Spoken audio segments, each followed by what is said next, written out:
Hey guys, there's a new patch for Grey Zone Warfare just released. We've got patch 0.2.1.0 and it is now live. You can download this now. And this patch introduces over 100 changes to the game. So we've got FSR frame generation re-enabled for NVIDIA graphics cards. So that'll be good for the guys with the I think the 2000 and the 3000 series cards. Probably the 10,000 series cards as well. Fixes in this patch.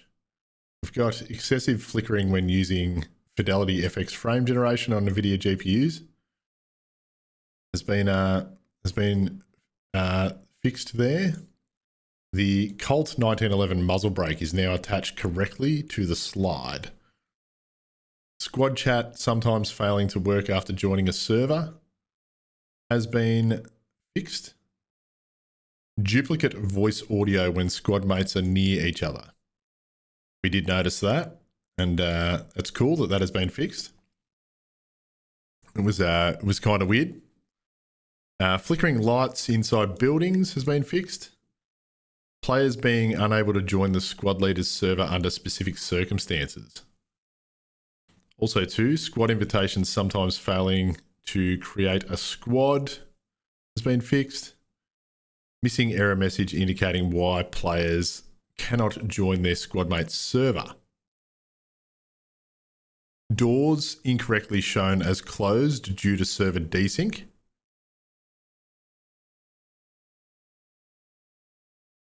Various spots on the map where players could get stuck. There was also a rare issue where player is blocked from interactions after being revived. A rare issue was fixed where a player is displayed in third person view without a weapon model. Loud sound or loss of audio when other players are connecting or disconnecting from voice chat. We did notice that. That was like the audio pops and stuff like that were happening. Jittering of players in a coma if they entered it with night vision goggles equipped. Fixed glass on cars in the starting towns and Fort Nareth are no longer bulletproof. That's really cool. You can shoot through the glass in the cars now in those areas. Task objectives overflowing to the task rewards section. Fixed aggressor counter formatting. Hidden compass no longer reappears after using the quick action menu. Connection of lights to switches and fuse boxes in several locations have been fixed. Fixed a rare issue where a player appears to stutter after being revived. Also, glasses are no longer visible in dark areas. That'll be interesting to see if that works out, how that works out. Reticles rendering when the scope is canted has been fixed. Left hand deformation when opening the menu while wading. Excessive leg movement of AI NPCs when moving and shooting. So the AI NPCs should look a bit cleaner in their animations. Blurry vision during free look when looking around in ADS. Fixed twitching animation of NPCs when aiming at a player. Weight of the NC Star compact green laser been fixed. Various typos and other text errors have been fixed. Severe radiation is now correctly displayed as the cause of death. If someone does die from the severe radiation. Zeroing on MP5 with the default iron sights has been fixed. Stretched landscape near the fishing hut. Incorrect helicopter timer on the minimap when the heli is waiting for players. Generic items no longer spawning on top of task items. Oh, that's cool. So task items won't be sort of hidden by other things spawning in the world. The leave no man behind task can no longer be completed from behind a wall. The laptop in the task business or pleasure is now turned on. Water no longer clips through the fountain walls in Midnight Sapphire.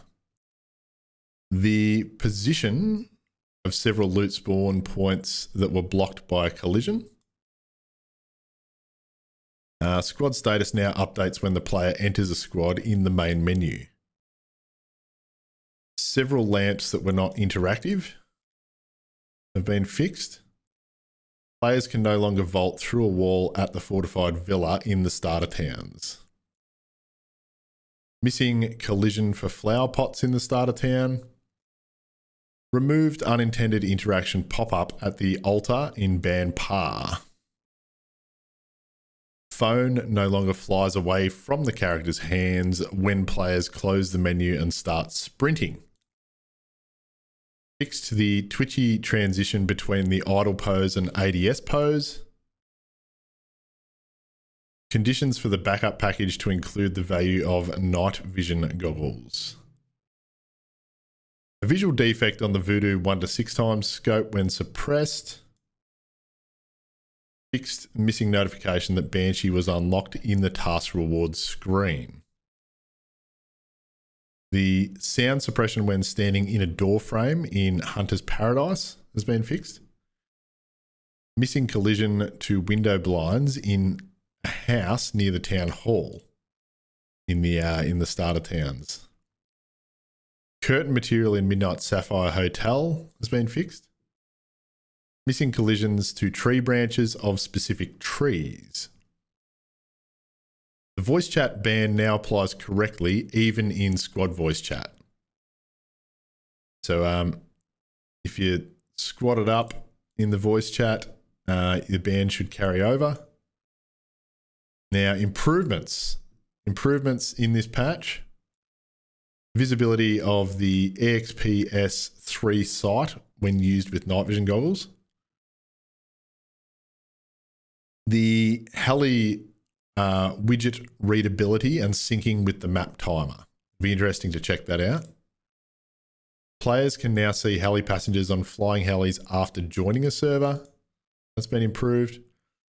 Compatible ammo is now highlighted when selecting a weapon in the vendor trade window. That's really handy. So that way you can just click on a weapon in the vendor trade window, and it should highlight the ammo that is compatible with that weapon for purchase. Stackable items, money and ammo are now stacked when moved using Quick Equip, Control plus click. That's really cool. The stacking of these items is really cool. It'd be interesting to see if that helps with looting money, whether that can just be continually stacked on one money pile. All tooltips now visually match. Server shutdown notification is now displayed on the top of the screen. That's really handy for when the server's going down. You should be able to see that just on the top of your screen when you're in game. Tactical devices obtained as addition rewards now have a pre-selected mode and can be turned on immediately after attaching. So you don't have to select them with the tactical device menu. They should just now toggle straight on. Other changes in this patch. Flashlights on AI NPCs now turn off after death. After the AI NPC goes down, their light should go off. Players can now attach a Clash 1 flashlight on the side rails. So you should be able to use that flashlight more effectively on more different sort of gun setups and stuff like that in the game. Task item for the tasks Celebrity Crash / Dirt Digger now spawns without time limitations. Night vision goggle size now scales appropriately with high field of view settings. So that'll be really handy for the guys that are running the high fields of view. Lowered the sounds of bushes when players pass through them. That is really cool. That'll be really interesting to test out in game. And it might up the ability to be a bit stealthier with your gameplay. Fuel trucks cannot be climbed on anymore. And clothes can no longer be remapped from the escape key on the keyboard. So that's that's a lot of fixes, a lot of changes with this patch here, 0.2.1.0, and this has been released pretty soon after the wipe, after the first wipe here, the first major sort of content update. So it's really cool to see all these things getting fixed, all these issues being addressed, and also the improvements to the game and the other changes here. So it'll be fantastic to see how all this plays out. Thanks a lot, guys. All the best and have fun with the game. I'll catch you another time.